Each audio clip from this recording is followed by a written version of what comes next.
নির্বাচিত সরকারের অধীনে দেশ পরিচালনায় বর্তমান সরকারের 6 মাসের বড় অর্জন। ক্ষমতায় এসেই বাস্তবে রূপ দেওয়া হয়েছে প্রতিটি নির্বাচনী অঙ্গীকার। বন্ধ হয়েছে গুম, খুন কিংবা বিচার বহির্ভূত হত্যা। আছে গণতান্ত্রিক পরিবেশ আর বাক স্বাধীনতা। নতুন সরকারের 6 মাস নিয়ে এই আত্মমূল্যায়ন ক্ষমতাসীনদের। যদিও বিশ্লেষকরা বলছেন প্রতীকী কাজ করলেও নেই দৃশ্যমান অগ্রগতি। সরকার গৃহীত কর্মসূচিকে ইতিবাচক বললেও রাজনৈতিক সংকট রয়েই গেছে বলে মনে করেন তারা। সাইফুদ্দিন রবিনের রিপোর্ট। সিলন টি রপ্তানিতে শীর্ষে।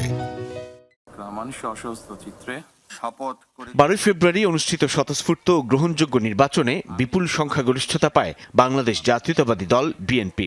17 ফেব্রুয়ারি সরকার গঠন করে প্রধানমন্ত্রী তারেক রহমানের নেতৃত্বাধীন দল। 5 বছর মেয়াদী সরকার 6 মাস পার করল।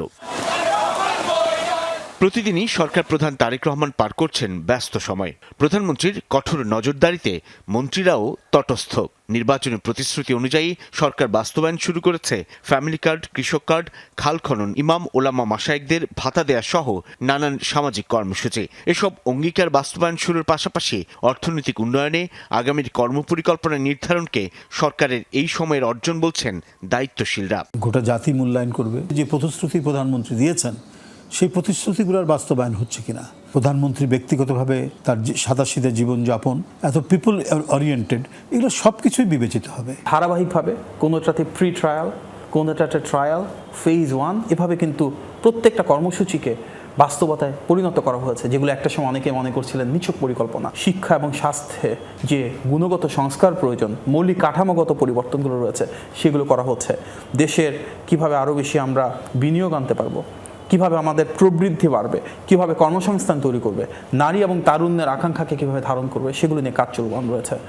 দীর্ঘ ফ্যাসিবাদ এবং অভ্যুত্থান শেষে নতুন রাজনৈতিক সরকারকে নানা চ্যালেঞ্জের মুখে দেশের দায়িত্ব নিতে হয়েছে, এমনটাই বলছেন সরকারের নীতি নির্ধারকরা। স্বল্প সময় চ্যালেঞ্জ ছিল, বা সেই চ্যালেঞ্জের প্রত্যেকটা নীতিগত সঠিক অবস্থানের মাধ্যমে, জনগণের পাশে থাকার মাধ্যমে অ্যাড্রেস করা হয়েছে। নির্বাচিত সরকারের এই 6 মাসে দেশের সর্বোচ্চ আইনের অনুশাসন, বাক স্বাধীনতা এবং মানবাধিকার নিশ্চিত করা হয়েছে। সুশাসনের ভিত্তি হওয়া উচিত জবাবদিহিতা এবং স্বচ্ছতা। আমরা দেখছি যে কোনো মানুষ সরকারের সর্বোচ্চ ক্ষমতাধর মানুষটাকেও অবলীলায় প্রশ্ন করতে পারছে। তীব্রভাবে কথা বলছেন, সমালোচনা করছেন, টকশো করছেন, মঞ্চে বক্তৃতা করছেন, কাউকে তো হেনস্থা করা হয়নি, কারো বিরুদ্ধে তো কোনো ব্যবস্থা গ্রহণ করা হয়নি, কোনো গুম এবং বিচার বহির্ভূত হত্যার কথা তো শুনিনি। তো সুতরাং এটাই তো মানুষ চেয়েছে।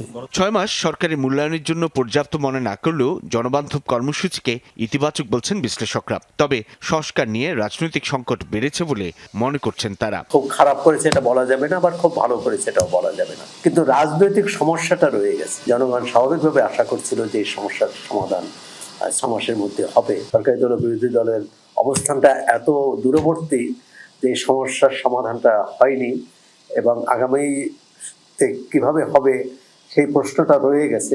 জুলাই সনদ, জনগণের প্রতি অঙ্গীকার, বিএনপির তার নির্বাচনী ইশতেহার, বিরোধী দলের নির্বাচনী ইশতেহার, এর সমন্বয় করেই একটা সমাধানে আসা। প্রতীকী কাজ করতে পছন্দ করে, ফাইন, এটা দরকার আছে, কিন্তু একেবারে দৃশ্যমান অগ্রগতি এখনো দেখার চোখে পড়েনি।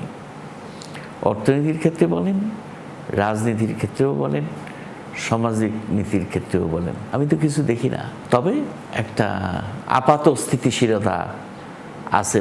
বিশ্লেষকরা বলছেন শুধু সংখ্যাগরিষ্ঠতার জেরে কোনো সিদ্ধান্ত যেন না নেয় বিএনপি সরকার। যে কোনো সিদ্ধান্তের যৌক্তিক ব্যাখ্যা তুলে ধরার আহ্বান তাদের। মহান এই জাতীয় সংসদের দক্ষিণ প্লাজাতেই শপথ নিয়েছিলেন নতুন নির্বাচিত সরকার প্রধান এবং তার মন্ত্রিসভা। দেশে দীর্ঘদিন বাদে একটি গ্রহণযোগ্য নির্বাচনের মধ্য দিয়ে রাজনৈতিক সরকার গঠন করে গণতান্ত্রিক অভিযাত্রা শুরুটাই হচ্ছে এই নতুন সরকারের 6 মাসের সবচেয়ে বড় অর্জন বলে মনে করছেন বিশ্লেষকরা। তবে এখনও জুলাই সনদ কিংবা সংস্কার নিয়ে রাজনৈতিক দলগুলোর দ্বিধা বিভক্ত অবস্থান খানিকটা শঙ্কা জাগিয়েছে তাদের মনে। তারা বলছেন আগামীতে সত্যিকার অর্থে জনপ্রতিনিধিরা এই সংসদকে মহান করে তুলবে, কার্যকর করে তুলবে এবং রাজনৈতিক ঐক্য ধরে রেখে জনগণের জীবনমানের উন্নয়ন ঘটাবে, এমন প্রত্যাশাই করছেন তারা। সাইফুদ্দিন রবিন, যমুনা নিউজ, ঢাকা।